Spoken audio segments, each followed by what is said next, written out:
Olá, irmãos e irmãs, amigos e amigas. É sempre uma satisfação imensa interagir com todos vocês, fazendo novos vídeos, fazendo novas transmissões. Estou aqui mais uma vez para fazer mais uma breve transmissão. Dessa vez, nós iremos estudar sobre a questão que se encontra no livro de Provérbios, a passagem que se encontra no livro de Provérbios, capítulo 11, versículo 30, que diz: o fruto do justo é a árvore da vida, o que ganha almas, sábio é. Então, meus amados irmãos e irmãs, muitos usam essa passagem para enfatizar a questão da evangelização. Ou seja, dizendo que o contexto aqui tem a ver com a evangelização, né? E que a passagem está enfatizando isso. Mas será que isso é verdade? Então veja, primeiro que tudo, temos alguns pontos a considerar. Veja, o livro de Provérbios foi escrito no Antigo Testamento, certo? Ou seja, mais de 900 anos antes de Cristo. Veja, já há centenas, quase 1000 anos de distância do contexto da evangelização.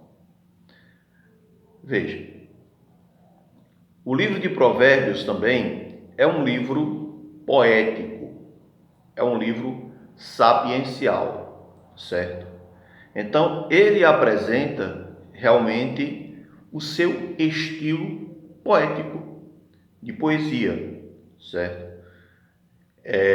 Então, nós temos que respeitar a questão do contexto, a questão do estilo literário, a questão histórica, cultural, tudo isso precisa ser considerado no texto, quando vamos analisar e fazer uma exegese a partir do texto. Então veja, como vemos aqui, outra coisa também importante, né, que é de suma importância, é que tenhamos em mãos outras fontes, outras traduções bíblicas, para que possamos extrair do texto o seu real significado. Porque existem traduções que algumas palavras não são bem apropriadas para serem traduzidas. Alguns tradutores, de uma certa forma, traduzem de maneira equívoca, né? Às vezes não é nem a intenção, mas às vezes procura uma palavra mais aproximada e traduz. Mas muitas vezes não é nem a palavra que consta nos originais.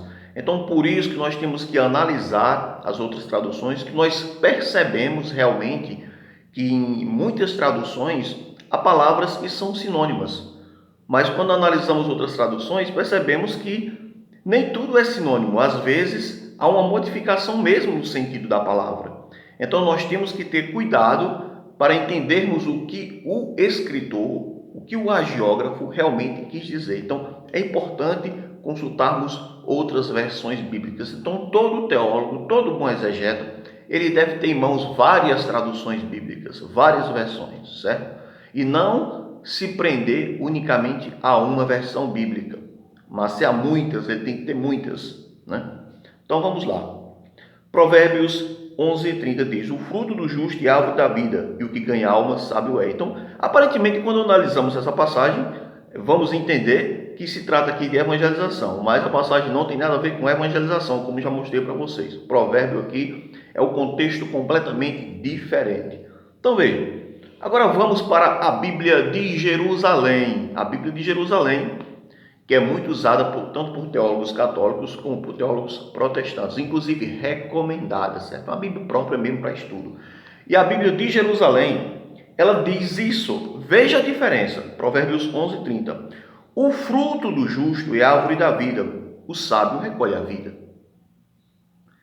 Veja a diferença para recolher a vida, como ganhar almas. Então veja, por exemplo, nós que nascemos na cultura ocidental, muitas vezes quando lemos essa passagem, vem em mente aquilo que nós conhecemos dentro do nosso âmbito cultural, né? Então imaginamos que aqui está se tratando de evangelização, mas na verdade não é. Por isso que eu digo é importante ver a questão do contexto cultural e histórico também, certo? E ver a questão da datação do escrito, certo? Do livro, tudo isso é importante. Agora vamos aqui para outra versão, a edição pastoral católica, e veja o que diz. Provérbios 11:30. O fruto do justo é a árvore da vida, e o sábio cativa as pessoas. Veja. Então, conferindo uma versão e outra, nós passamos a compreender e extrair o verdadeiro significado do texto. O texto tem a ver com ganhar as pessoas, ou seja, cativando-as, cativar a amizade, cativar as pessoas, e não evangelização. Sabemos que a evangelização é útil, é bom, é essencial, e nós, como igreja, devemos realmente evangelizar, né? Como o próprio Jesus disse, e de pregar o evangelho a toda criatura, né? E de fazer discípulos de todas as nações. Esta é a missão da igreja. Porém, o contexto de Provérbios aqui, Provérbios 11:30, não tem nada a ver com a evangelização. Então, muitos irmãos por aí, muitas igrejas usam Provérbios 11:30, né, para dizer: olha, irmão, vigia, irmão, vai ganhar alma, porque quem ganha alma é sábio. A Bíblia diz que quem ganha alma para Jesus é sábio. Mas a passagem não está dizendo isso de Provérbios, certo? Então, nós temos que ter cautela e nós não podemos dizer aquilo que a Bíblia não diz, certo? Então, mais uma vez, eu enfatizo para vocês aqui. Então, o verdadeiro intérprete da Escritura deve dizer o que a Escritura realmente diz, certo? E não supor que ela diga o que ela não diz. Então, você não pode colocar seus achismos sobre o texto bíblico. Então, meu amado, é justamente isso. Então, Provérbios 11:30 tem a ver, o contexto tem a ver com cativar as pessoas e não a evangelização. Então, que Deus abençoe todos vocês, que todos possam crescer na graça e no conhecimento de nosso Senhor e Salvador Jesus Cristo. Que Deus ilumine e abençoe a todos vocês.